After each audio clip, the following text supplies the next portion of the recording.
a lot of us have gotten started by being knowledge brokers. And what that means is we find the best in the world and we study them, we analyze them, and then we take that knowledge and we make our own proprietary processes, and then we can share it with people so they don't have to go find the knowledge. And so over the past 4 to 5 years of being in business, I've studied the greatest softwares, the softwares of some of the most successful people in the world, and then I've accumulated all the knowledge, and now I'm here as one of the top, life and business strategists, working alongside Tony, Ed Milet. The list goes on, but I'm just grateful to be here with you, brother.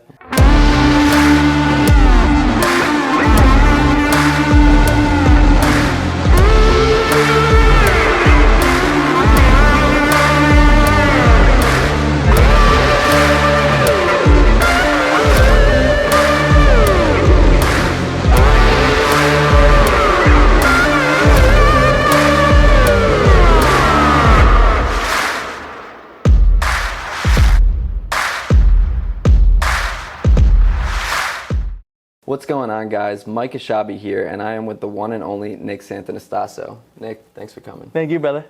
You know, I want Nick to actually talk to you a little bit about his story, give a little background about himself, because he'll obviously do a better job than I will, but I'll give the floor to him. Yeah, great. So for those that don't know me, maybe you're living under a rock. No, I'm just kidding. But for those that don't know me, like you said, I'm Nick Santonastasso, and I was born with a super rare genetic disorder called hand-heart syndrome. And what hand-heart syndrome is it either leaves the babies with undeveloped limbs or undeveloped organs. And so at the time of my birth in 1996, I'm 25 years old. In 1996, I was the 12th baby in medical history that they've ever seen this happen to. And out of the 12, 8 of those babies have passed away due to undeveloped organs, meaning they can't breathe on their own, they can't eat on their own, and they later on pass away. And so they gave me about a 30% chance to live. And clearly I'm here. I made it. I beat the odds. Now I'm in this unicorn body with no legs, one arm.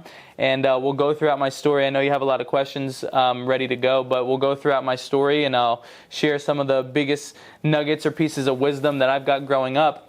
But also we were mentioning before the interview that a lot of us have gotten started by being knowledge brokers. And what that means is we find the best in the world and we study them, we analyze them, and then we take that knowledge and we make our own proprietary processes, and then we can share it with people so they don't have to go find the knowledge.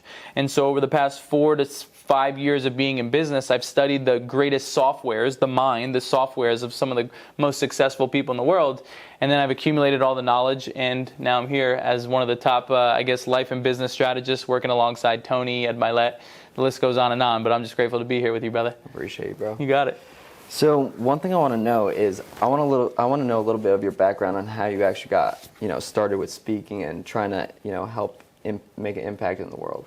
Yeah, that's a great question. So, being born with no legs, one arm, I had a lot of limiting beliefs. I mean, by the time I got into middle school and high school, I was thinking, can I work a regular job? Can I have a girlfriend? Am I going to be financially independent? Are my parents going to take care of me for the rest of my life? And the thought of that, I wanted to be independent. And I didn't know what kind of job I would be able to work. And my dad was like, Nick, you could always be like a sports announcer. You could be a speaker. And I was like, I don't want to be a speaker. I don't want to speak to people. But then, there would be opportunities in high school where I had the opportunity, a teacher would say, hey, come speak to my classroom, or hey, come speak to the middle school. And I'm like, why? And they're like, your story's inspiring. And I never understood it, probably because I didn't have belief and certainty and confidence in myself. But I started doing speaking engagements just for free. And I thought it was pretty cool. The kids would want to take pictures after, and was probably feeding my significance at the time, because as a 18, 19-year-old kid, you want significance, and that's what you crave. And so I started doing that. And then, but at the time, and we're going to dive all over here, but at the time, the app Vine came out. And Vine was an app that was released in 2014 where you can post 6-second videos. And I was going through my own journey, trying to find confidence, trying to find self-worth, trying to get the girls to like me. I mean, you name it. I was trying to get it all. And I started creating funny videos on Vine, and people started to follow me. And I actually was one of the first, because no one can recreate it, was where I dressed up as a legless zombie and I scared people in Walmart. And it went super viral. And I gained like 1 million followers my senior year, and I became like the zombie prankster guy. And I got paid great money to do that, and that was like my first real job. because I never really had a job. But from there, I realized the impact that I had on people just by smiling. I realized the impact I had on people by just living my life to the fullest, because I'm kind of like a perspective shift, or I smack people in the face with reality when they're bitching about their problems that aren't really problems. And so I was like, wow, I really love the feedback I'm getting, but most importantly, I feel this little fuzzy feeling inside, and that feeling is fulfillment. And fulfillment's really what we're all looking for. We're not looking for, I mean, money's great, watches are great, and cars are great, but what we're really looking for is things that make us feel. Things that make us feel happy, successful, fulfilled. And so I started to feel fulfillment by serving others. And, we have a quote, the suffering stops as humans when we serve something greater than ourselves. A lot of the times that we're only focused on our own inner world and trying to meet our needs and trying to gain things for ourselves. But when we do an act of kindness or an act of service for someone else, we feel really damn good about it. And so that was like the start of my speaking journey when I started pranking people in Walmart. That's awesome, man. Yeah, I've actually seen a couple of the videos on YouTube, so that's awesome, man. It worked. Don't try to recreate it. I mean, unless you have no legs, one arm, it's not going to work. I promise you won't get the same reaction, so don't model that. So I actually want to take a step back real quick, because you were talking about limiting beliefs. How do you actually go ahead and identify what limiting beliefs are? Yeah, that's a great question. And so I'll give you an example that really hit home. And so I was probably 13 or 14 years old, and I was on a school bus, and there was a girl to the left of me, and she was making fun of everyone. And she got up to me, and she looked me in my eyes, and she said, "Nick, I don't even have to start with you. You're already too messed up anyway. Look at you." And in that moment, the first question that goes off in my head is, why me? The victim question of why me. But what's interesting is negative events can happen in your life, or people can say things about you, and you start to believe them. And so for me, when that girl said that to me, I started to believe that I was disgusting, that having no legs, one arm was the biggest curse, that I'll never have a girlfriend, I'll never have a job, I'll never be financially independent, I'll never go to my junior prom, my senior prom, which, to be transparent, I never went to my junior prom or senior prom because of the way that girl made me feel. And so what really happens is we have an event in our life, and if it's negative, or if someone casts some BS limiting beliefs on you, and this could be your parents unintentionally, this could be your friends unintentionally or intentionally, this could be just your environment, but you start to believe the thoughts of other people. And so what's pretty interesting about humans is like 95% of our thoughts aren't even our own thoughts or someone else's thoughts. You just picked them up and you started to believe them, right? And so you can identify your limiting beliefs by what do you say in your head when you're about to grow? Or what do you say in your head when you're about to do something uncomfortable? And so say for you, in your life, it's like you're going to go up to that guy or girl and you're going to ask her out, or you're going to try to get her number, right? You'll probably have thoughts like, well, who am I? Well, I have acne right now. Or I'm ugly, or this and that. Now you're identifying your beliefs, and those things probably tie into self-worth. Or maybe you were a kid and you were like me, and you were a student and you got bad grades. And because you got bad grades and the things that your teacher told you, you developed beliefs that you were stupid and you were dumb and that you weren't a great learner, right? And so I think how you can identify your limiting beliefs is realizing, like, what is my self-talk that holds me back from achieving everything I want in life, right? And then if you want to dive a little bit deeper, it's like, okay, I have beliefs of I'm not good enough, or I'm not old enough, I'm not a good student. Now ask yourself, where did that stem from? Was it my environment? Was it my upbringing?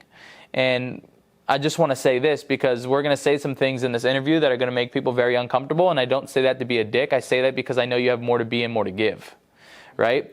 And so when you grew up, we have external threats, and we don't know they're threats, but our external threats are our parents and their conditioning. Our external threats are our environment. Our external threats are social media and the things that we see on a day-to-day basis. But before we move forward, I want to let you know that your mom and dad, whoever raised you, did the best they could with their conditioning and what they knew. And so right now, if you're watching this interview or you're watching this video and you're holding a grudge because of the things that your parents did, I want to let you know that they didn't intentionally do that, but that's all they knew. And when you hold a grudge, you're only poisoning yourself. And so you might as well liberate yourself and thank your parents because they did the best they could with what they knew, right? Now I'm going off on a tangent here, but you realize that you develop, limiting beliefs through your upbringing. And so I'll give you an example, and I'll prove it to you right now that every single person watching this interview has unconscious beliefs around money that are repelling you from making the money you want, right? So if you've ever heard these few things, you've got unconscious beliefs around money. if you grew up in your household and you've ever heard, we can't afford that.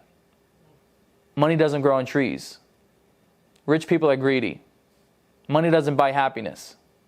Oh, rich people, they're evil. They probably screwed someone over. Now, the chances are, because I've traveled around the world and asked thousands of people those same questions, I develop patterns, so I know that you've heard one or two or all of those. And so somewhere unconsciously down the line, you develop beliefs that money is hard to get. And you can't afford that. And money doesn't grow on trees. And money doesn't buy happiness. Well, shit, I'd rather cry in a Rolls Royce than a Honda Accord. That's just my beliefs. Right? But what I'm saying is unconsciously, we develop beliefs that money was hard to get. And so I think the goal of this interview as well, we're going to dive into my story, but giving you tactical strategies for you to become a greater version of self by becoming more self-aware of the very things that are holding you back and then stripping power away from them. That was a very long answer. No, bro. By all means, I appreciate it. So I have a quick question about that, though. How can you identify if it's either your belief or it's something created from the external environment?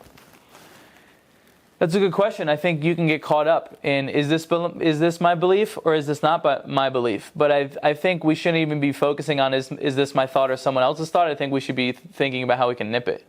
Right? Screw it. Whether it's grandma's thought or my thought, if it doesn't serve me, I need to get rid of it. So who really cares? Right? So I actually have an exercise that I utilize every single morning that helps me prime myself that it doesn't allow any external factors to influence my train of thought. So every morning when I wake up at 3 a.m., the first 3 hours of the day, I don't touch any technology. I don't read any, content. I'm not, listening to music or anything. It's like what David Goggins does with the whole gym aspect. It's just you and your mind. Yep. And it makes me, it verifies that everything that I'm thinking about is my own thought. So I just want to see if you have anything that makes you, get to that point where you're not allowing anything, to influence yourself. Yeah, that's a great question, and that's a cool technique as well. First, I want to identify, I want to pull something out of what you said is he doesn't touch his phone or any technology for the first 3 hours. Most people can't do that.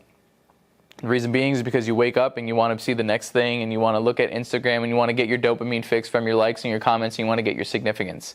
But you're literally the moment that you wake up, you're most, what would the word be, suggestible. Right, you're most suggestible. You're coming out of sleep and you're kind of still in theta state with your brain waves, and you're very more suggestible.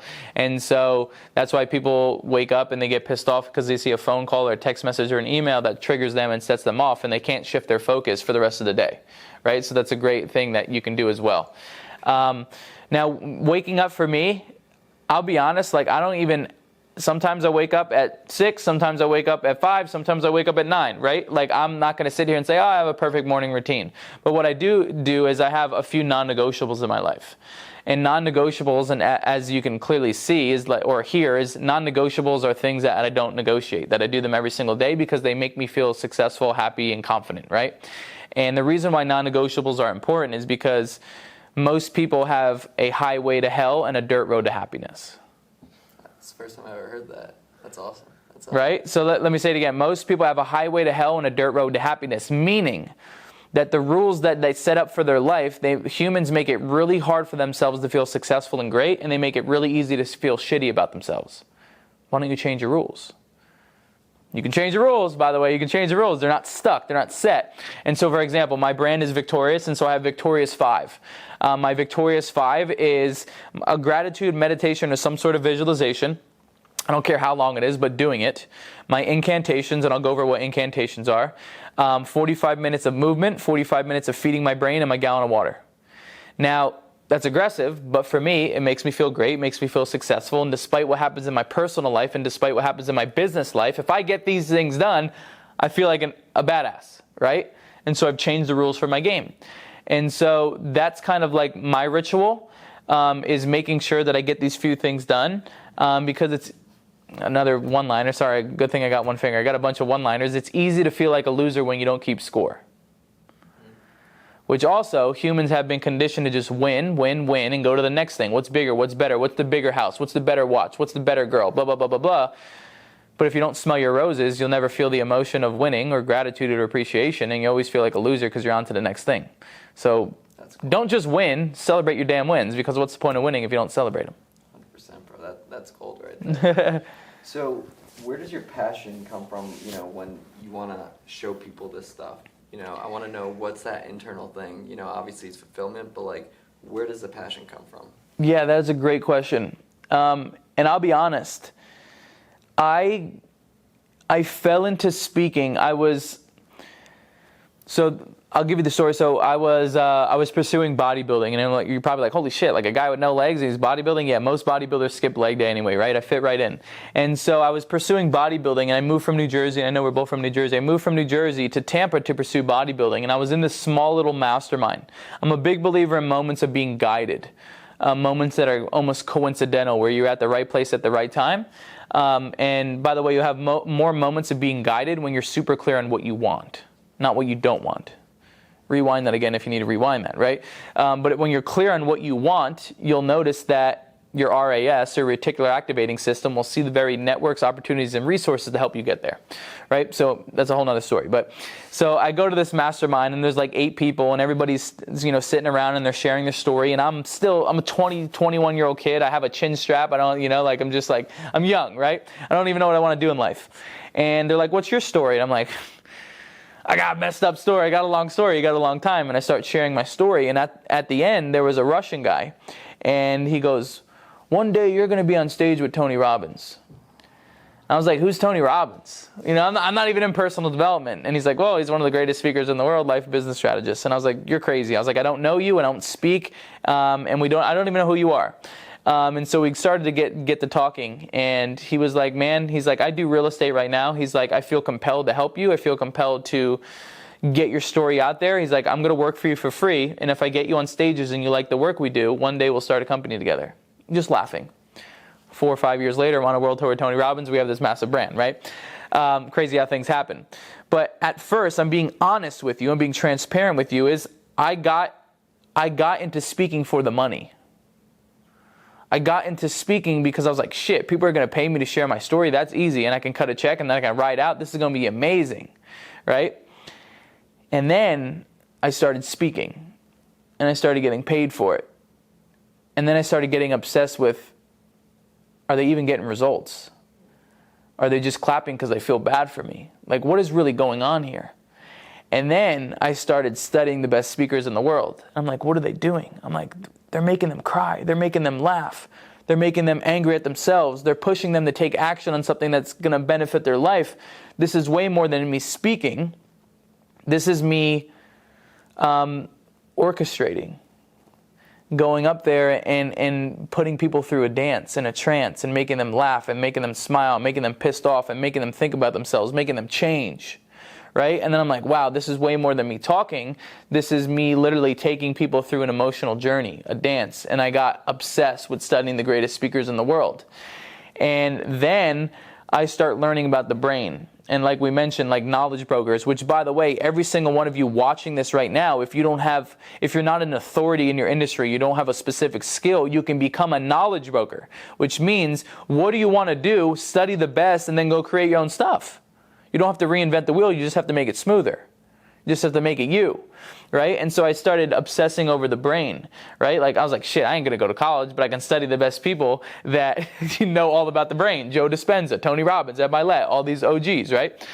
And what fires me up now the most is I'm blown away that by the age of 35, you are 95% unconscious. Meaning, your actions, your thoughts, your emotions, your behaviors, your triggers, the way that you wake, everything's unconscious, and there's only 5% of you that is conscious trying to make a change. And so what that means is that the majority of the world is sleeping their whole life. The majority of the world is waking up and they wake up and they get ready for work and they drive the same route to work and they do the same day-to-day activities. They rush home, they watch the same Netflix show, they get in bed, do it all over again and expect a different life. And so now I'm compelled because my belief, one of my wacky beliefs, is that we're living in a simulation or this is a matrix and we're all a video game character, but most people are sleeping and they're living a life that they don't enjoy. I want more people to live a life that they can create. I want to let people know that they are the creator of their simulation and they can create whatever life they want, but they're unconscious and they need someone to shake them out of the box. That's what compels me, because let's be honest. We can all agree Nick has some challenges, clearly. Right? I mean, you saw me. I pulled up in my car. I got out. I gave you my bag. I skateboarded in here. I changed my clothes. Like I do all the shit on my own. A lot of stuff on my own.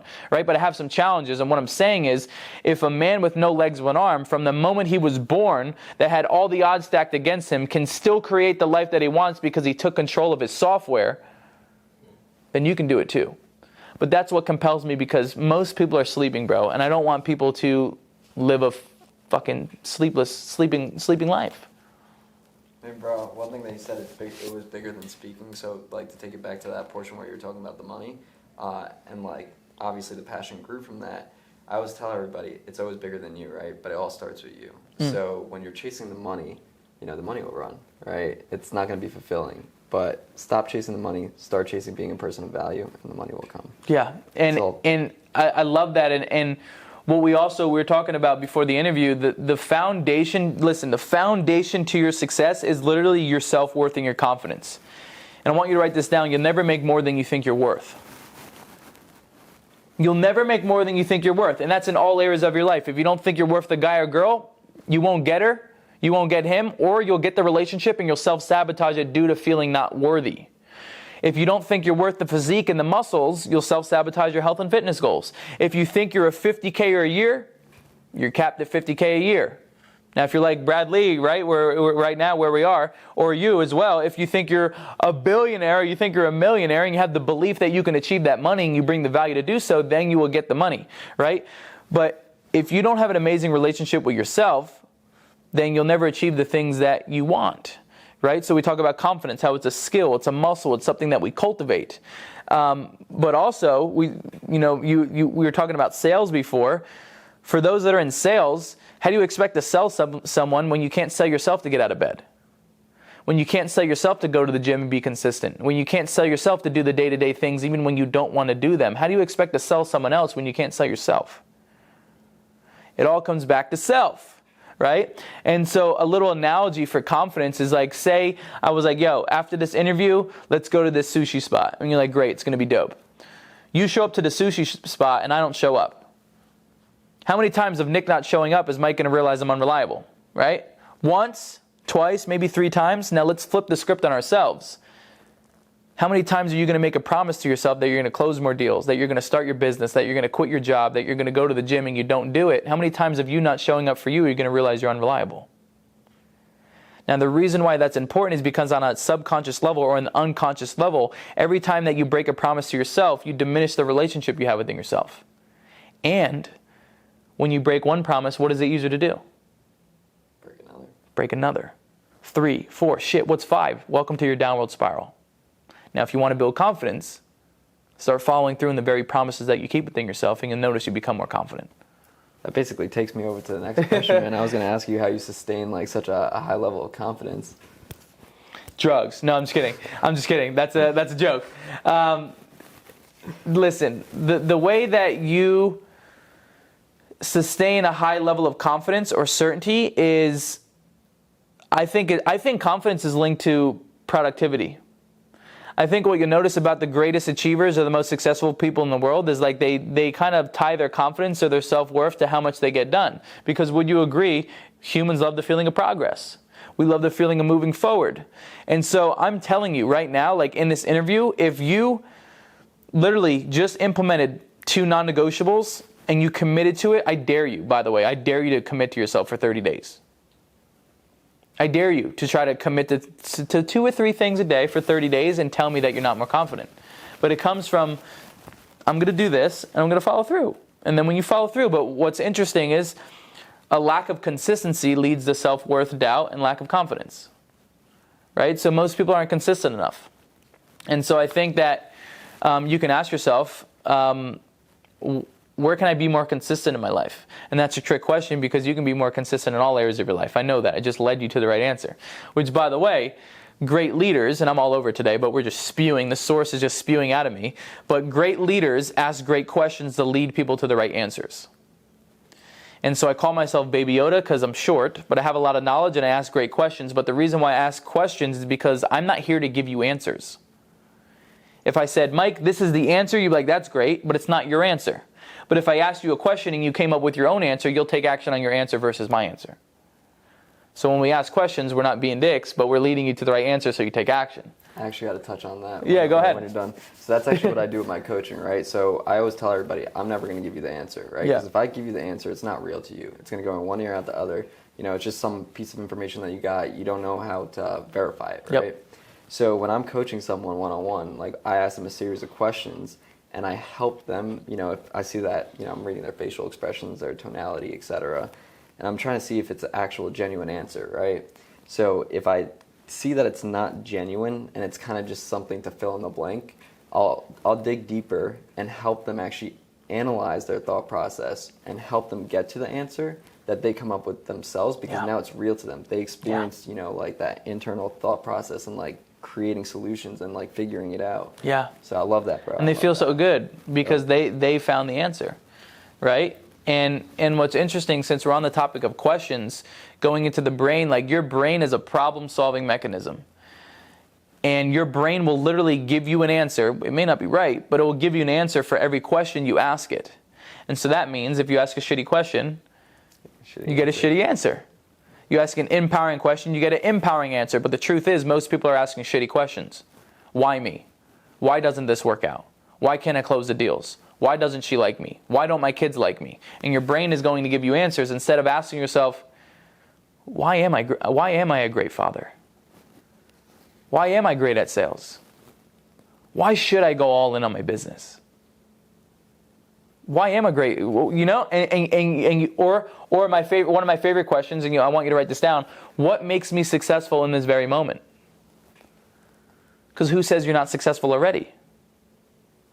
Now we think it's like, and all of us, high achievers, we're like, when I get the AP, then I'm successful.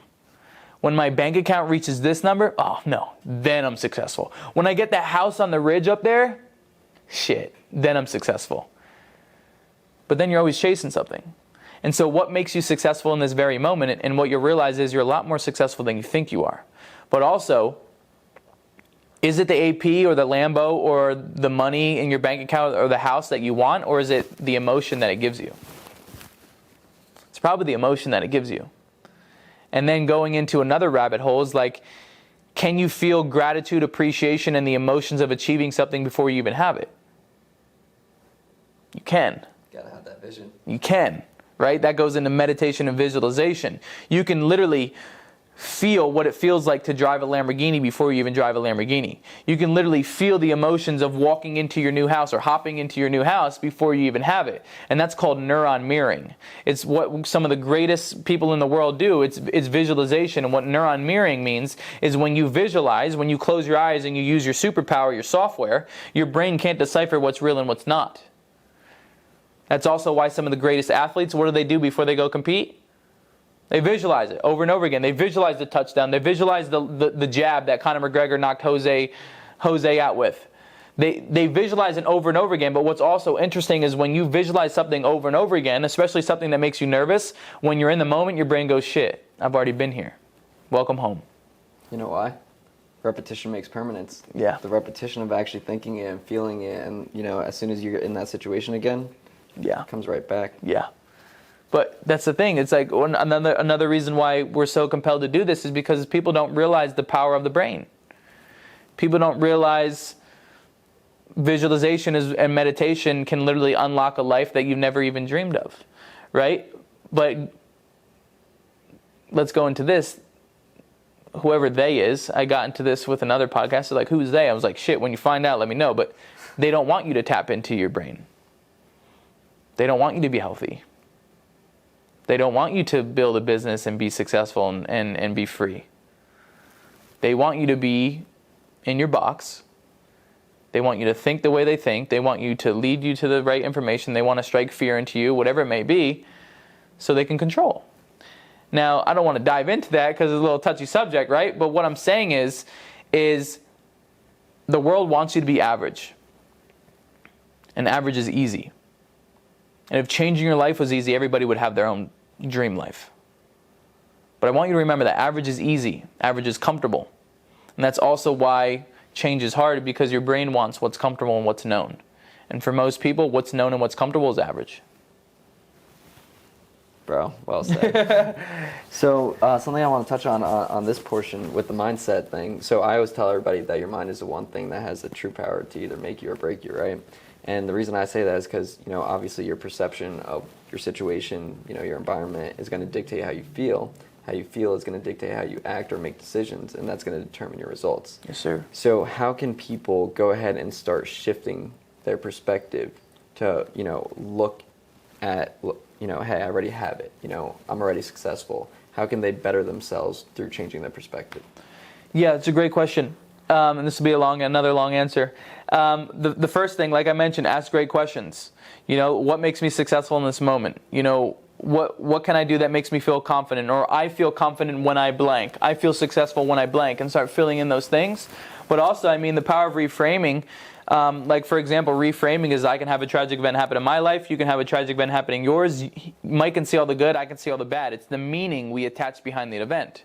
Right? That's the same analogy. There's two guys sitting in a jail cell looking at the window. The one guy sees the bars. The other guy sees the amazing sun. Right? It's based on what you see. And so you can take the most tragic event that happened in your life in your past. It could be a death in a family. It could be a miscarriage. It could be a divorce. And you can reflect on that event, and you can ask yourself, what did I learn from it? What did I gain? Who did it cultivate me into? What am I now that I wasn't before? And what you realize is once you get the learnings, once you get the teachings, and you're certain about the teachings, the negative emotion tends to fade. And then that loss is now a win. It's the greatest gift that you had in your life because you found the learnings. But also, there's a quote. It's called "Perception is projection." Perception is projection, and what that means is, say, and we can all relate to this. I mean, maybe not. But say you got cheated on. Right? Say a girl or a guy cheated on you. Now, what's your belief around women? That they cheat. What's your belief around men? They're all douchebags. Who knows what I'm talking about, right?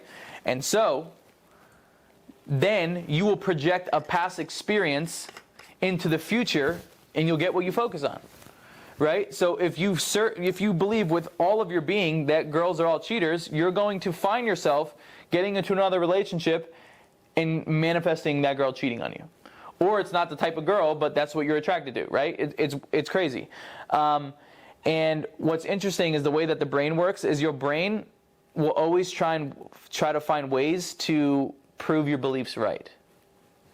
100%. You know what I'm saying? It's like having that friend who says, I always have shitty bosses.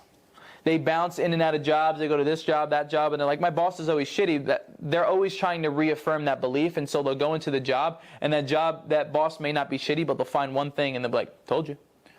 Or that's the very reason why they'll be like, well, I can't be successful, or I can't make the money. Told you. And they'll look for the first thing.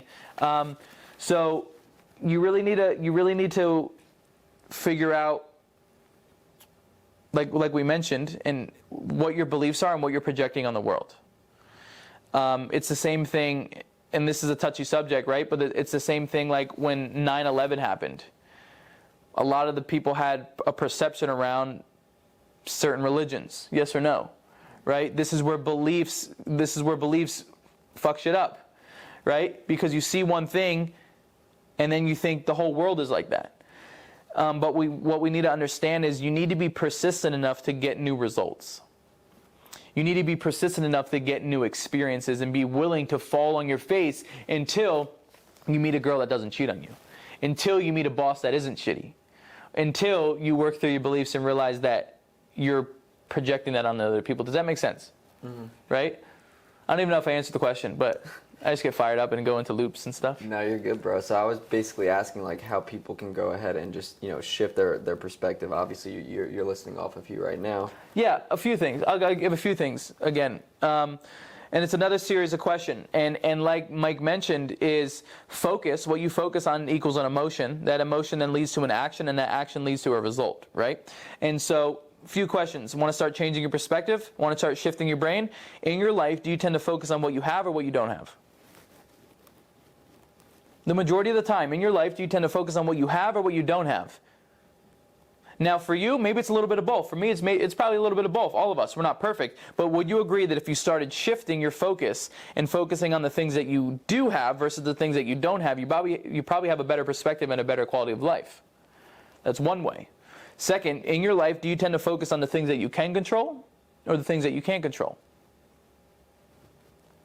Now, a lot of you are probably answering, shit, I focus on a lot of things that I can't control. I can't control the news. I can't control COVID. I can't control the shutdown. I can't control the media. I can't control the hate comments on my posts. Who agrees there's a lot of things in life that we can't control? Why focus your energy on something that can't change, right?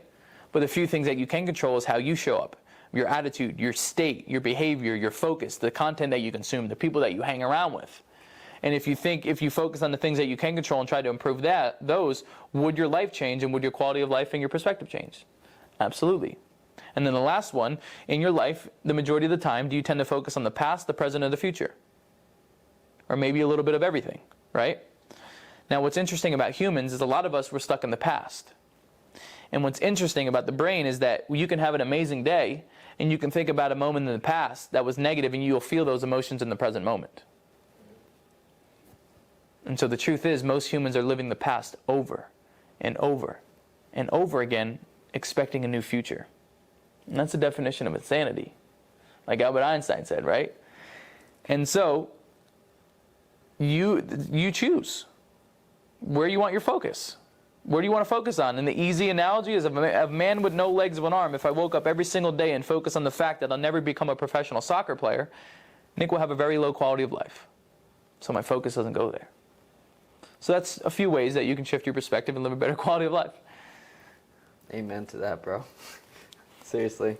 So the whole thing with the mindset, the strategies, what do you do to stay consistent on it? How do you stay self-disciplined? Because I actually have, a video I put out, and also I got this from Will Smith. He says the definition of self-love is self-discipline, right? Because if you truly love yourself, you're going to stay disciplined to do whatever it takes to get the life that you want. And if you don't love yourself, if you love yourself, you're going to stay disciplined to do whatever it takes to get the life that you want. Yep. If you're not doing whatever it takes to get the life that you want, do you truly love yourself, right? And most people say that they have a sense of self-love, but they don't stay self-disciplined. So how do you stay disciplined on, not only the actions you take, but the mindset? Yeah, I think a few things. The first thing you got to ask yourself is like, and this sounds cliche, but I promise you it works, is like, why? Why do I want to better my life? Whether it's health and fitness, right? I ask people why. And if they can't give me an answer, I'll say, well, do you want to watch your little girl walk down the wedding aisle? Do you want to play with your grandkids without being out of breath? Or do you want the guy with no legs, one arm to outwork you in the gym? Which one, right? But understanding your why, because there's two forms of motivation. There's push and there's pull. And most of you watching this have been pushing your whole life. You've been pushing to your goals, pushing towards your ambitions, pushing towards your relationships, and you get burned out. It's because you don't have a pull. And so your pull is your why. For me, like my ultimate driving force is I want to give my parents a life like they gave for me. Very simple, but it's powerful, right? I want to retire my parents. I want to take them to Italy. I want to fly them on a private jet. These things fire me up. They get me to do the things that I don't want to do on a day-to-day basis. And so first ask yourself, why do you want to better your health? Why do you want to make more money? What are you going to do? Here's $1. Go kick rocks. What do you want to do with the money, right? And so understanding your why. And then I have a strategy. It's 3 C's. And the 3 C's is the foundation to ensuring your growth and ensuring that you stay on your goals, right? So the first C is consistency, which kind of ties into accountability. Do you have someone that's holding you accountable? Which, by the way, accountability is something that we don't want, but we need, right? It's one of the most underplayed superpowers of holding someone accountable, right? So accountability, it's just tied to consistency. That's the first C. The second C would be coaching. Coaching. Who are you learning from who has the results that you want? We were talking about school, which, if this offends you, I'm sorry, not sorry, but like we go to school and we learn from someone who doesn't even have the results that we want.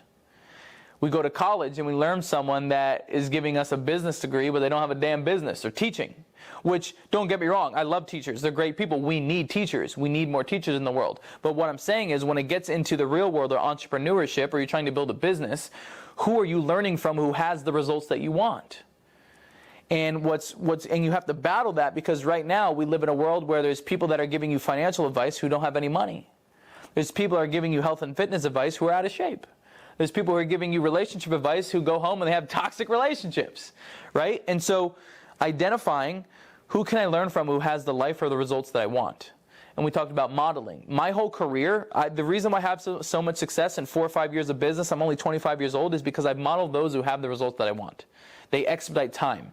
Your time and your energy are your 2 most valuable assets because you can't get them back. And so people like Mike and I are always willing to invest in someone who has the life or results that I want so they can expedite our journey, right? So who do you want to get coached by? Which, by the way, the greatest people in the world, they have coaches. And hanging around with Tony Robbins, he said, Nick, the 2 most powerful things that you can have in your life is new eyes and new ears, right? Now the 3rd C is community. Are you surrounded by people that are smarter and richer than you? And by the way, rich doesn't just mean money. Are they richer in experiences? Are they richer in relationships? Are they richer in their mindset, right? And so you can evaluate, are you hanging around with penny pinchers? If you hang around people who are unhealthy, you're most likely what? The next unhealthy person. If you hang around people who are toxic, you're most likely toxic. If you hang around people who have no money, you most likely have no money. And if you hang around people who have low standards, it's only a matter of time where you start lowering your own damn standards. And so you evaluate your community. So would you agree that if you elevated your consistency and your accountability, you have elevated your community and you elevated your coaching, that you would get better results in your life? Absolutely. Because this shit works. So real quick on, you were talking about the why, right? So I'm very big on the why too, and you were talking about push and pull. Yeah. So my concept and what I teach everybody is your why needs to have a pain point attached to it, right? Because if you don't have a pain point attached to it, what happens is you're pushing to achieve it, that shit will die out, right? Yep. But that why with the pain point, that creates that pull because it's something internal, like you know where you've been, know where you're going, right? And that place where you've been was so painful that you'll do anything to get away from it, right? Yep. And it keeps you pulling, trying to progress because you're still on that, way out, trying to make sure you never return there. So in your perspective, how important is a pain point attached to the why? Yeah, I love that. Because like you mentioned, most humans will run away from pain before they'll run towards pleasure, right? So that's great. And so one of the exercises, and it's like a meditation or a visualization that I've done when I'm like feeling slow or feeling down, is, and I don't have kids yet, right? But I literally visualize me sitting in my office and my little girl or my little boy coming in and going, Dad, what happened to you? You used to be in shape. Dad, why don't you speak no more? You used to be the greatest in the world. Why'd you give up on your dreams, Dad? I get emotional just thinking about that. Dad, why'd you give up on Mommy? Why'd you just divorce? Why didn't you work on it? Why'd you just take the easy route, Dad? And that's enough pain for me to get my ass back in gear, right? Because that's going to be my legacy. And so I love that you brought the pain. And so for you, in your life, it's like, and we talked about this before the interview, right? It was badass. It's like, what happens if you don't take action? What is it going to cost you if you stay in the same place for the years? What is it going to cost you if you stay unconscious for the rest of your life? Are you going to be able to give your kids the life that they want? Are you going to be able to retire your parents to real estate? Are you going to be able to, I don't know what it is for you, right? But what is the cost of you staying in the same place right now and not taking action on your life? What is it going to cost you? Maybe for you it's going to cost you at the end of your life when you're sitting on your deathbed and your family's around you, you're going to be thinking about your life and you're going, man, I wonder if I built that business, what would happen? I wonder if I bettered my health, if I wouldn't be in this bed right now. I wonder if my kids would have a better shot at life if I stepped up my standards a little bit.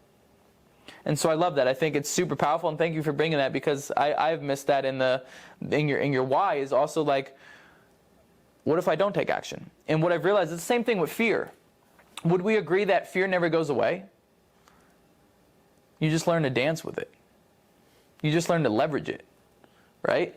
And what I've noticed about the most successful people in the world is they're not afraid of taking action. They're more afraid of not taking action, of not attempting, of not doing it, right? And so I love that point. And then also, just to end off on that question, is most people, when they go to take action, they say, well, what if it doesn't work? What if I fail? What if this happens? But I challenge you to think greater than yourself, the way that you usually do, and ask yourself, what if it works? What if I finally get my freedom? What if I finally go all into my dreams and it actually works? Because most people don't think that way. You know, fear is a cycle, right? Like, do you know the fear cycle? Yeah, elaborate, please. So, all right, so fear leads into dissociation, right? So dissociation from, being able to contribute to your job, be, a better partner, whatever. When, you're not able to contribute, you end up getting a loss, right? So when you get a loss, then you get into this mode where you want to fill in the gap, right? Try to find something to make you feel better. And then you avoid that problem consistently, and then it goes back into a cycle when you have to go back and actually take action on it, because now you're just avoiding the problem, and that's where procrastination comes from fear. Yeah, I love that. I love that. And that goes the same way of, say people went into a sales job, right? And by the way, like, we can go, like, if you have bad beliefs around sales, you'll never sell anyone, right? But say you went into a sales job, and the first time you tried to sell a car, someone told you no, and you took that harsh, like, you took it bad. What is your belief around how you are as a salesman? Bad. Shit. And then you repeat the cycle over and over again, right? Until you change your belief around who you are, right? So it's interesting, the same thing with fear. And what's interesting about fear is, like we said, it doesn't go away. But you won't take action when you're in a fearful state as well. And guess what? There's fear all around you. There's fear in the news, in the media. Wonder why. So people don't even realize, though, like, it comes from hesitation, though. Because I don't know if you know who Mel Robbins is. Yeah. Yeah, so she has that 5 seconds. Yeah. So when, the brain is wired in a way to protect us, right? So when we start to feel uncomfortable, we start thinking and analyzing, okay, what are the outcomes, right? And then instead of actually taking action, we end up, sitting there and thinking. And I think that's actually, Dan Penna as well, right? Yeah. He said 98.9% of high-performance individuals and billionaires are actually, they have 2 things in common. 1, they're introvert, and 2, they have a low IQ, because the higher the IQ, the more analytical, nice. So, like, the lower the IQ, the more that they'll actually do, learn from their experiences, and then implement. Right? I like that. So it's based off of experience rather than assumption, and assumption is going to keep you from the truth. Yeah, that's fire. So that's fire, and to add to that too, if you can exercise the muscle of leaning into fear, when you feel that voice come up and you lean into that, you'll override your old software. You'll literally unwire and you'll rewire, right? This is also why, sorry, I'm just going to elaborate on here, is the reason why change is hard. And this comes from greats like Joe Dispenza as well. But the reason why change is hard is because unconsciously we become addicted to emotions. Stress, anxiety, fear, depression, sadness, guilt, right? And so when you try to go and change your life, whether it's going to go on a diet, going to lift, start a new business, go lift at the gym, when you start to feel new emotions, your brain goes, oh no, I don't want this. This is unknown. This is uncertain. I want my master to go back to what I know. How can I self-sabotage it? And it will go, well, I'm going to send thoughts to my master to talk him out of this. And then the thoughts will go, you're just like your dad. You're just like your mom. Do it tomorrow. Hit the snooze button. Eat the cake. Do it tomorrow, right? And then your old software actually talks you out of growth, and then you live the same old life, because you listen to the voices in your head. But if you're aware of that, if you're watching that, that's super sauce, because if you're aware of that, the next time that little voice comes in your head, you think override. Override. Let me act greater than I would. Let me take action greater than I would. And when you do something that you're not used to doing and you act greater than self, you literally unwire the neural pathway of the faulty and you rewire the greater behavior, and that's how you become better. That's how you become a greater version of self. But being aware, most people aren't aware that their software is talking them out of growth. You got to break the cycle. Yeah. So, I mean, that's why, like, fear leads into that hesitation, Yep. and then same thing over and over again in different situations. That's wild. Right. So, now, I know we were talking about, like, the people you surround yourself with before, the environment. I want to get your perspective on, the external environment and the internal environment, right? So, most people are allowing their external environment, their friends, the music they listen to, the music, we got to talk about that one. I want to see what influence you think that has on you. Because I think it actually is, like, one of the biggest problems that we have in the world.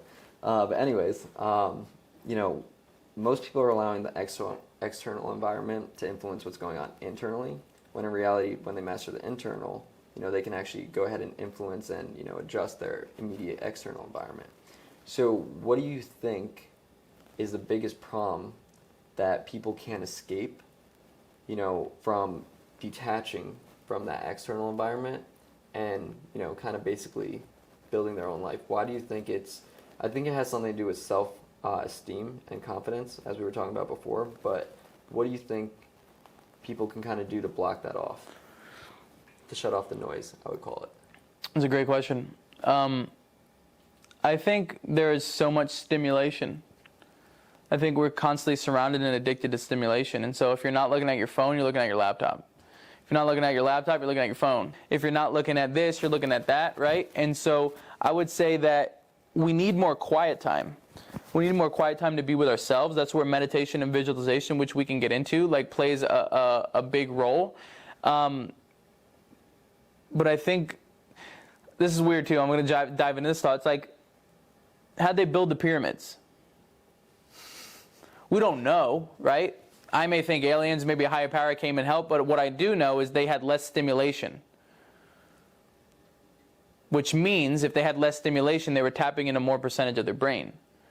Which I firmly believe that the Egyptians, and back then, they were a lot smarter than we are, because we're dumbed down by all the stimulation. And so I think that you need moments of stillness, which, by the way, some of your greatest moments, have you ever had a great idea when you're on the toilet or in the shower? It's because your focus wasn't on something. It was your greatest ideas in your personal life and your business life come from moments of leisure, right? But this is where meditation, like real deep meditation, and by the way, these are all muscles. I just want to let you know, all these strategies that we talk about here, these are muscles. You don't just like one day like, mindset's great, it's amazing. No, we every day we're tested and we're cultivating these muscles, right? And so, but meditation, exercising the muscle of meditation and really getting good at it, which I wouldn't even say I'm good at it, I'm still getting there, right? Is with meditation, you're able to slow down your brain and get into Theta State, which is Theta State is really opening the door to your unconscious or your subconscious, where all your beliefs and all your bullshit lays, right? So literally, and Joe Dispenza has a meditation like this, but you literally meditate, you slow your brain down, you get in Theta State, and by the way, like when you go into meditation, you leave self somewhere else. You're no one in meditation. I don't have legs, I don't have arms, I don't have anything, I just have what's going on, right? And you can literally, when you get really deep into meditation, you get in Theta State, you can literally say, I want to unwire insecurity. When does insecurity come up? When do I feel insecure? Who do I want to become? How do I want to act the next time I feel insecurity? What should I do to override it? And you literally pinpoint the things that you want to unwire, and you literally unwire it. People think this is bullshit. That's why they live the same life. Right? And so I would say that moments of stillness, right? But also attempt meditation. Attempt meditation. And even for you, just starting, meditation for you is doing some breathing. Because what you'll notice as well is like if you're stressful or fearful or full of anxiety, you're probably not breathing. Like right now, you change your state just by your breath. You can become more calm, more present, more appreciative, more grateful just by the breath. Imagine if you mastered the breath. Imagine if you mastered not only breathing but going internally and seeing where you're struggling and how you can unwire it. And what's pretty interesting is, I may sound like a weirdo right now, but 99.9% of this isn't real. It's not. Right? Subatomic particles, 100%. Right? Like your body is made up of cells, which go deeper and deeper and deeper. And at the smallest of what you are, you're 99.9% subatomic particles, which is energy, which is nothing. Oh, bro, we're going to get deep into this. Which now. is the universe, which is the stars, which is whatever it is, right? And so, but what's interesting is we try to hold on to this, the physical. It's wild, right? Bro, the energy stuff, I love that, by the way, because taking it to sales, I know this is a little off topic, Yeah. but taking it to sales. So I always tell everybody, like when you're getting, let's say we're talking about the topic of handling objections, right? And I always tell everyone, in order to handle an objection, you need to handle yourself, the internal, right? Because what typically happens is, when you get asked a question, quote unquote objection, you start to get insecure, right? You don't know how to handle it, you don't know what to say, whatever. But if you can handle, and just look at it with the perspective, it's just a question, we're just talking, right? It's not, something that's going to make or break the deal, because there's not one thing that's going to ever break a deal. It's a accumulation of things. Yeah. If you can handle what's going on internally, what happens is you can actually handle the situation and still lead it to where you want.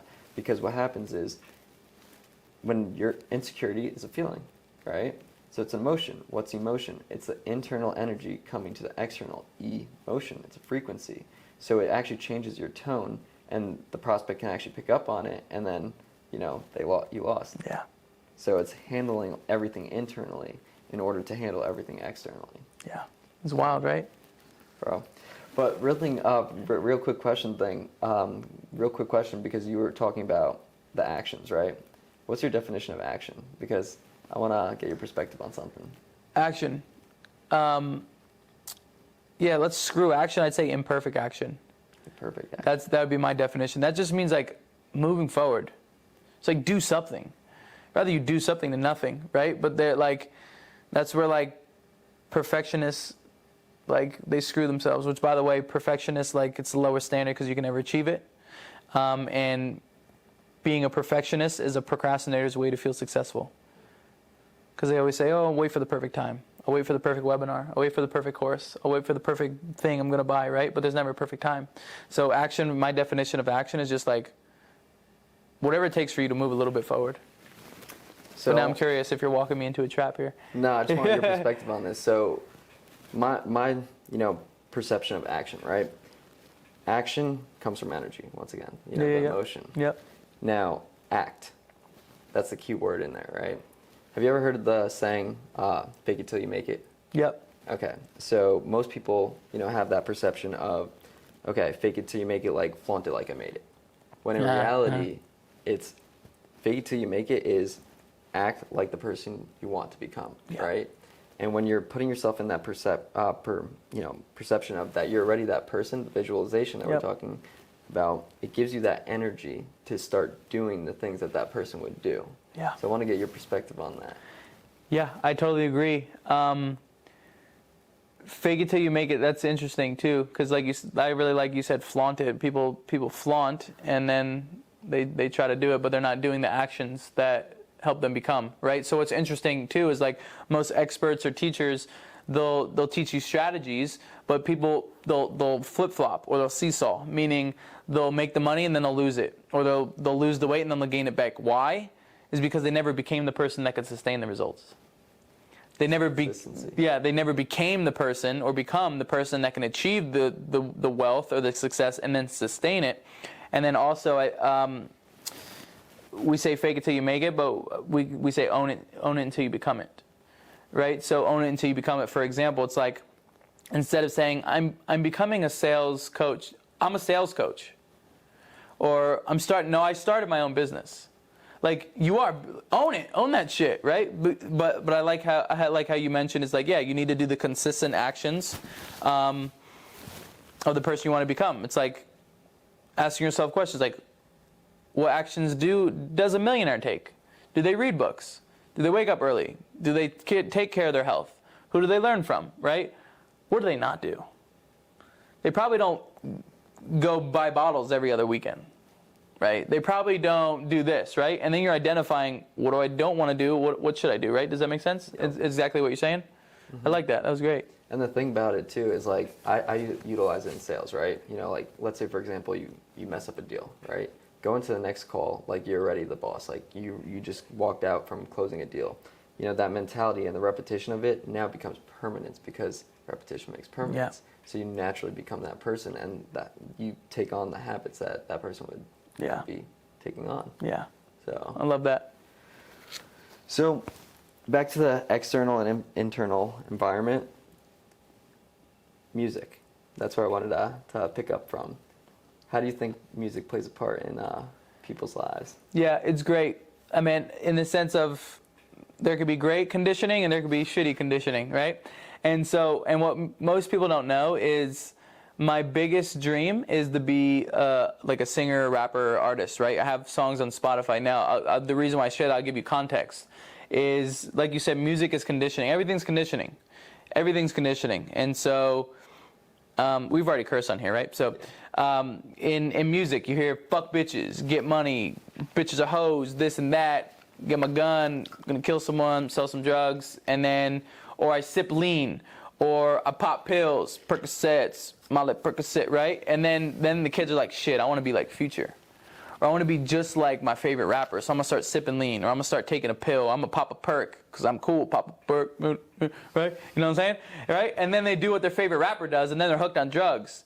And they're idolizing these motherfuckers that are conditioning their kids to do drugs, drink alcohol, gangbang, all that stuff, right? Just being honest, just being direct here, right? And so what I also realized is going throughout my career, which by the way, this is another message in itself. It's like what you're doing right now may not be the end goal. I just want to let you know that. What you're doing right now may just be a stepping stone for the next version of you, right? So I've done a lot of things. I've been a prankster, I bodybuild, I model, I speak, right? I'm a businessman, whatever it is.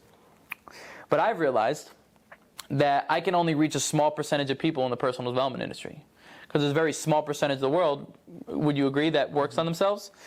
But music moves the masses. And so I've created songs, which by the way, like when my business is like, right, and it's systemized, like you will see me become famous before being a singer and a rapper. But my conditioning would be great conditioning. And so for example, I created a song that's called Do You Hear Me? And it was to put the focus on suicide rates and suicide awareness. And, you know, oh man, I got so many great lines in the song that I'll share, but my thought process is if a kid can hear my song and I can subconsciously plant seeds that the mind is a garden, so you better plant some flowers, and perspective is everything, no legs, one arm, and I got everything. If he could be like, holy shit, like, wow, my perspective shift, or I'm planting seeds in his head, maybe he will act differently and become greater. But also, it's a massive funnel. If he likes my music, he'll go to my Instagram and they'll say, well, Nick's got a book. My favorite rapper's got a book. I'm gonna go with my book. He's got a conference course. Shit, he's got a fear course. He's got coaching. He's got a retreat he does in Vegas. This is amazing, right? And then that person started as a fan. Then they became a client. Then they changed their life and they take their life to the next level, right? So I firmly believe that, yeah, music's, most of it's shit. It's shit. It's conditioning. I think, and this is another conspiracy theory, whatever you want to call me, is that specific rappers are paid 100%. To create specific music to dumb down their audience so they can be controlled. I have a different perspective on that. Yeah. We can get into it later a little bit, but definitely a good artist to listen to, Russ. I met him. We follow each other. Bro, literally, we built our company off Russ. Russ, shout out. Like, the anthems. The anthem. I was saying I was rich before I was. I've been saying I was rich since I was broke. Yeah. It's a state of mind. You got to know. Yeah. It's all up here, right? He references Deepak. Yeah, Paulo, all that stuff, right? Like he's literally his personal development in his songs, right? It's funny how they act now, right? Like he was someone and now he's this. And by the way, remember I said most people aren't persistent enough to get the results that they want. It took Russ 10 years for people to put him on. Took him 10 years. You give up in a year. You give up in 3 months in the gym. This guy's in there 10 years. And then now he's one of the biggest rappers. You know, that's a rare breed for someone to be persistent enough to go 10 years with no recognition, no money, no nothing. Now he's the fucking man. And so I love Russ. Big fan of Russ.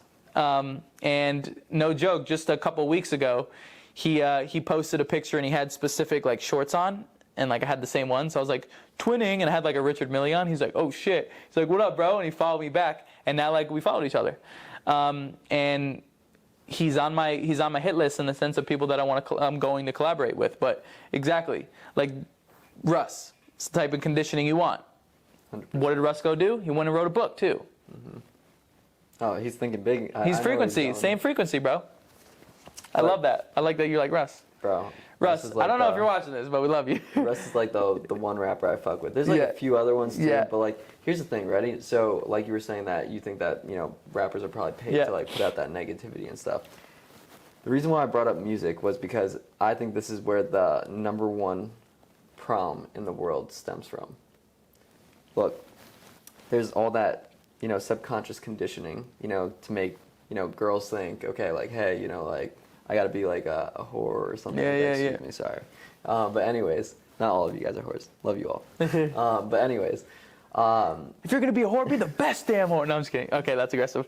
so, you know, there's all that conditioning, and then they're listening to it thinking that it's just for, you know, fun, you know, because everybody else is listening to it. And because, you know, through repetition, you know, of listening to it, Yep. it becomes permanent, and they think it's normal. And you can't fix a problem if you can't see it, right? In order Yeah. to solve a problem, you gotta be able to see the problem.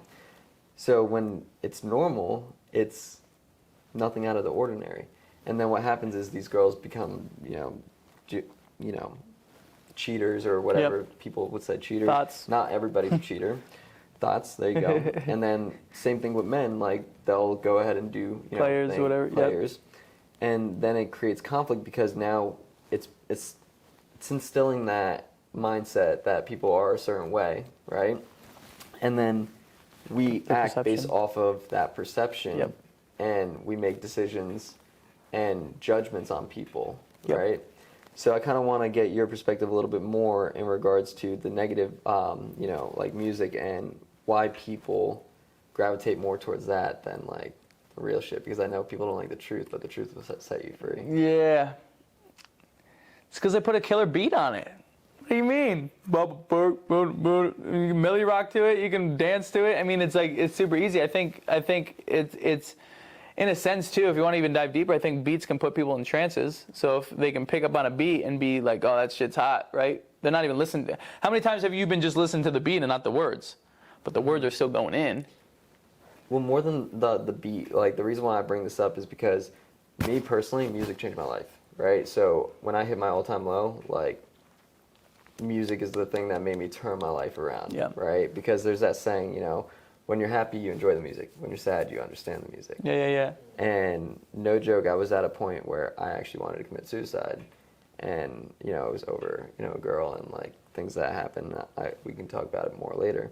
But anyways, it made me realize, okay, I'm listening to this quote-unquote garbage.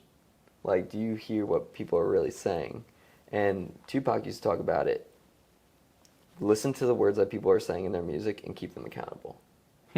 Like, you know, Yeah. like, so I want to get your perspective on that. That's a good question. I don't even know if I have the answer, but I think it's just they're drawn to whoever the puppet is. Because my perception is just because it's not really more the rapper. I think it's their media environment, the influence that they have on them. Because obviously someone had to show it to you, right? And then that's how you create impact, because it's one person leading to another, into another. And I think that it comes into the ego, because you don't want to seem like the person who's being missing out. So you want to be cool, you want to be liked, you want to fit in, so you do it, and then naturally, because you're doing it so much, just Like FOMO too, Yep. like fear of missing out. And then it becomes natural, and that's who you become. Yeah. I think it's actually like one of the biggest conflicts like in the world right now, because it's making us all treat each other in a way that is creating a lot of conflict. Yeah. And that's what they want. They're distracted. Divide and conquer, baby. Yep. Divide and conquer. Yep. Split the beliefs up, split the people up. Oh Yep. shit, that's a whole nother podcast. We gotta cut that. But by the way, Russ said a lot of you rappers don't listen to Nipsey, and it shows. Because Yep. Nipsey always spoke facts about entrepreneurship, investment, buying houses, not chains. And he said a lot of you rappers didn't listen to Nipsey, and it shows. Oh, that's so great. So I want to ask you, what were some career mistakes that you made, and what were the biggest lessons that you got from that? Oh, yeah. Great. First one that comes to mind is not having foundational knowledge on a subject and then hiring someone for them to do the work. And so, for example, it's like I didn't know anything about funnels or digital marketing. I've hired agencies and spent thousands of dollars trying to lead people, and I don't even know what's going on. And so I would say that's a massive mistake. So, like, get foundational knowledge. Like, at least know something about digital marketing, at least know something about sales, at least know something about whatever you're hiring, so you can lead people. Because I think oftentimes we think we're going to hire someone and they're going to do an amazing job, and you never have to like babysit them and all this stuff and lead them in the right direction. That's not the way. Another one is creating a product or service or a business off what I think people need was a big mistake. Most entrepreneurs, they'll create a course, they'll create a seminar, they'll create some sort of product or service based off what they think people need, and then they'll release it and no one wants it because they never ask their people what they want. And so ask your people, they have all the answers. You don't got the answers. Your people have the answers because you're serving those people, right? So create products and services based off what your people want, not what you want. It's all about asking questions. Yeah, exactly. And then what else? I would say, get into digital as fast as you can.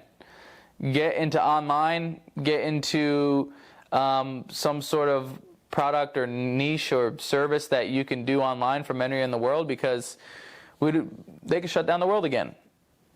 You'll be sitting there fiddling your thumbs if you got thumbs, and you'll be like, shit, right? And you didn't pivot, right? So, and I think, I don't know when this interview will come out, but I think that we're going to see another lockdown. I think we're going to shut down again. And for those that didn't pivot, you're going to regret it that you didn't pivot. But also, the internet's not going away. Remember, I don't even think I was alive. Remember, the internet came out. They're like, it's a fad, you know. And now those people probably hate themselves. And so get somewhere where you can do something digital, where you can work from your house, where you can work from your laptop. And I think COVID gave a lot of people the realization that they can make more money or the same amount more money, but have more freedom. And so that's the greatest thing that I want for you, is to become a greater version of self, but freedom.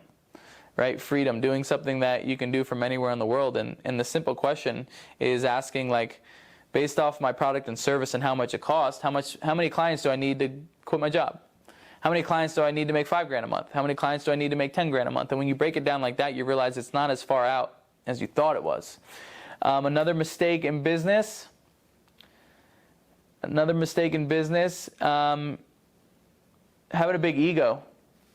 Having a big ego and thinking that there's not more to learn, right? So one of my core values is I'm a student of the game. It means I drop my ego, realize I only know what I know, and there's always a next level of life. There's always a next level of sales, mastery, mindset. There's always a next level.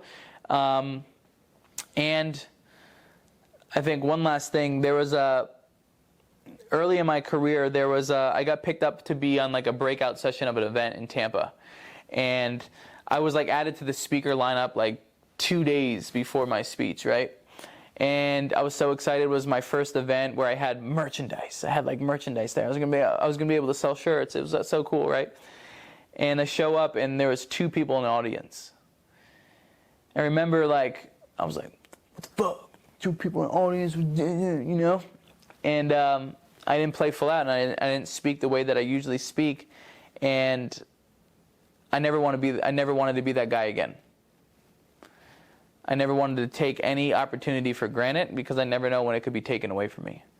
And so now I'm never that guy again. I'm never that guy again. But now I know, whether there's 1 person, 2 people, or 20,000 people, where I did with Miami, Tony Robbins, that I'm grateful for every single soul in that room, because they gave their 2 most valuable assets to me, their time and their energy. They showed up. Right? So I never take that for granted, and I think we can all agree that over this past year, 2 years, I don't know, time's kind of been a blur, that you never know when they're going to just take it away from you. And last but not least is make sure that your business model is pandemic-proof and recession-proof. And that despite whether they shut down in-person stuff, that you can still make money, you can still serve your people, you can still feed your family. Good points. Straight up, everything's going virtual now. Yeah, bro. yeah. But also, when it comes to sales, though, this is just my perspective. You want that boiler room aspect, but that's where it comes down to finding people who are like extremely disciplined, who understand, I'm getting what I put in. You know, yeah, they have standards where you don't have to babysit them, whether it's virtual or not, that they still show up. Mm-hmm. Yeah, but they're hard to find. Agreed. They're very hard to find. So if you click the link below, no, it's good.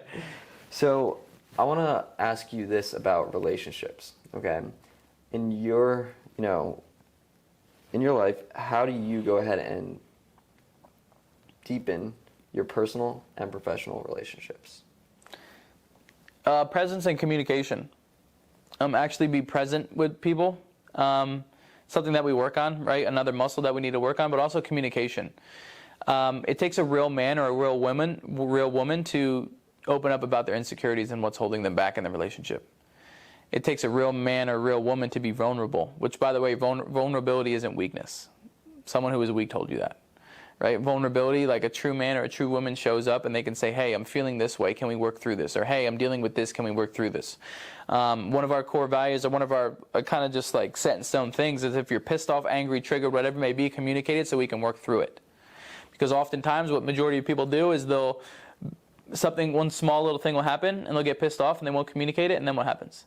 It builds, it builds, it builds. And then one day Susie just closed the door the wrong way and you freak out and you don't know where it came from. It was stacking, right? So communication and presence and shit, man, really, really, really loving yourself, because most people think relationships, whether it's business or personal, they're there to fill a void, but that's not true. You're supposed to fill your own void. And the analogy that I like to use for relationships is like a relationship. Your life is an ice cream sundae, meaning it's already amazing. And the girlfriend or boyfriend is additional, it's the cherry on top. And so when two people come together and individually they know that their life's amazing and they rely on themselves for the happiness, then a really amazing relationship can be happen, because you're not relying on that person for a feeling. You know it's additional, and you know that that's gold. It's great, right? It's greater. It's additional. So if you're in a situation where you feel like you need to seek a void from someone else, it means that you really just need to do the work on yourself. So that's what I'd say. Bro, that's literally, like, I think one of the biggest problems in relationships. Yeah. They're relying on other people to make them feel good. Yep. If you had one thing that you want everybody in the world to know, one piece of advice, one quote, anything, what would that be? Yeah, it'll go to my quote. We mentioned it. Over the 25 years of my life, I realized it's not the physical body that holds you back, but the biggest disability you can have is a bad mindset. It's your software. It's your conditioning. And seeking external won't fix the internal. You can only fix the internal by going internal and fixing yourself, and becoming aware. And then what I would also say is, you're going to die. You're going to die one day. So why not? Why not build a business? Why not pick up the chick? Why not buy the Ferrari? You know what you have to lose? Why not? The rest of your life. Exactly. You're going to die. And so when I look back on my life, I want to have more remember whens and less what ifs. That's what I'd end with. Bro, I appreciate that.